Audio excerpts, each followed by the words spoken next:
इस चैप्टर के स्टार्ट में हम देखते हैं राइट गार्डियन के अवतार को, जो कि butterfly dance third technique 7 dance of the butterfly को यूज़ करता है चियोन के ऊपर। और हम देखते हैं ये वाला अटैक चियोन को लग जाता है और चियोन की हालत थोड़ी ख़राब सी हो जाती है। और चियोन मन में सोचता है कि मेरे को पता था कि मैं कोई मैच नहीं हूँ इनके सामने, लेकिन मेरे को ये नहीं पता था कि मैं सिर्फ एक टेक्निक में नीचे गिर जाऊँगा। क्या ये है one of the top martial artist की स्किल डिमोनिक कल्ट की? और सामने से नैनो की आवाज़ आती है कि क्या तुम्हें इनके मार्शल आर्ट्स को चेंज करना है?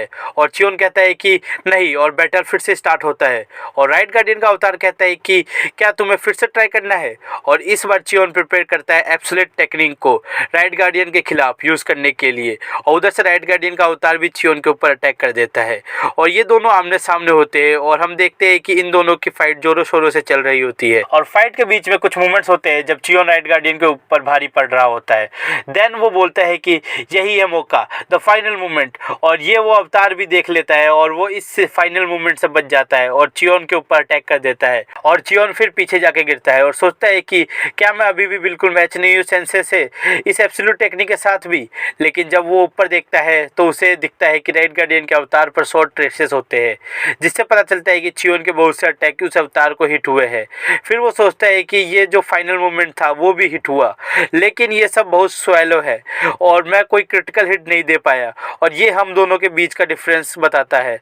मैंने ज़रूर सेंसे के अवतार को शॉर्ट टेक्निक में सरपास कर लिया है, लेकिन अभी भी हमारे मार्शल पावर में बहुत डिफरेंस है। वो आगे सोचता है कि मैं ऐसे किसी भी मास्टर से नहीं लड़ सकता सिर्फ ये टेक्निक के होने से। मेरे पास 4 साल का टाइम है ये 6 डिमोनिक टेस्ट को पास करने के लिए, और इन 4 सालों के अंदर मैं सेंसे को सरपास करूंगा स्टार्टिंग फ्रॉम दिस अवतार। फिर सीन शिफ्ट होता है और हमें 4 दिन बाद का सीन दिखाया जाता है ट्रेनिंग ग्राउंड्स का, जहाँ सारे बच्चे होते हैं और चियोन सोच रहा होता है कि इतना करने के बाद भी मैं कल सिर्फ चियोन मुंगुन के 10 अवतारों के साथ बराबरी से फाइट कर पाया। और गाइस आप खुद देखो, पहले एक मुंगुन इसे परेशान करता था, अब ये 10 मुंगुन के साथ बराबरी से लड़ पा रहा है। ग्रोथ देख रहे हो इसकी? और तभी हमें गार्डियन ली की आवाज़ आती है कि क्या सबने 4 दिन की ब्रेक को एंजॉय किया? और सब बोलते हैं मडाओ। फिर वो कहते हैं कि आज हम थर्ड टेस्ट को एक्सप्लेन करेंगे और ब्लैक ड्रैगन मेडिसिन भी देंगे। और वो कहते हैं कि थर्ड टेस्ट में 12 लोग एक फॉर्मेशन परफॉर्म करने वाले हैं। और हम देखते हैं कि वो सब बच्चों के पसीने आने लग जाते हैं और चियोन सोचता है कि तो वो इंटेल सही थी।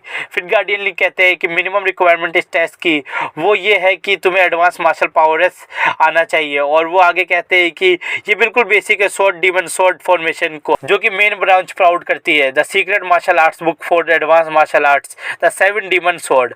अगर तुम लोगों ने ये मेडिसिन ऑब्जर्व कर ली और ये टेक्निक सीख ली तो तुम लोगों को कोई प्रॉब्लम नहीं होने वाली एडवांस मार्शल प्रोवेस बनने में। और चियोन सोचता है अभी तक तो ये डिफिकल्ट साउंड नहीं हो रहा, लेकिन और फिर गार्डियन ली कहते हैं कि थर्ड टेस्ट आज से 28 दिन के बाद होगा और हर ग्रुप को उसके सामने खड़े इंस्ट्रक्टर को हराना पड़ेगा। सिंपल है ना? और बच्चे सोच रहे होते हैं सिंपल, क्या इंस्ट्रक्टर मार्शल एक्सपर्ट्स नहीं है क्या? और कुछ तो उससे भी पावरफुल है। और बच्चे ऐसा ही बातें करते लगते हैं। और चियोन सोचता है कि सारी चीज़ें यूपा के कहे मुताबिक ही हो रही है, तो अब बस इन्हें ग्रुप लीडर अनाउंस करना है। और राइट गार्डियन कहते हैं ये सेकंड टेस्ट से डिफरेंट है, सब कुछ तुम्हें ही करना पड़ेगा, तुम्हें ही अपना ग्रुप बनाना पड़ेगा और शॉर्ट फॉर्मेशन सीखनी पड़ेगी।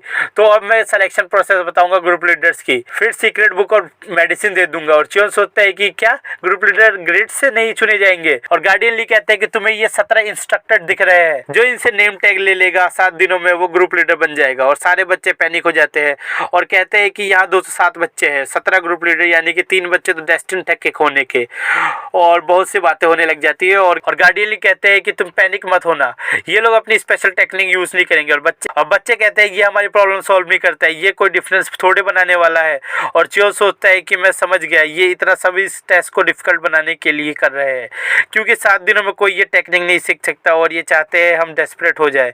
और गार्डियन ली सोचते हैं ये लोग बहुत कंफ्यूज है, क्या मैं थोड़ा और इनको शेक कर दूं? और वो कहते हैं कि तुम लोगों के पास 7 दिन है, लेकिन क्या कोई अभी किसी को चैलेंज करेगा? और सब बच्चे और शौक हो जाते हैं। और गार्डियन ली सोचते हैं कि मेरे को लगा कोई एक तो आएगा, अगर उसके पास स्किल्स और गट्स हो तो ये अच्छा मौका है रिकॉग्निशन पाने का।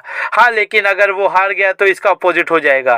तभी एक हाथ खड़ा होता है और यहाँ एक नहीं 3 हाथ खड़े होते हैं। डीमन क्लैन चियोन मुंगयुन, सेकंड अपना चियोन और थर्ड बिग गिग। और गार्डियन ली कहते हैं ऐसे 2 लोग जो मैंने सोचा नहीं था कि हाथ ऊपर करेंगे, कितना एक्साइटिंग है। और इसी के साथ ये चैप्टर का एंड हो जाता है।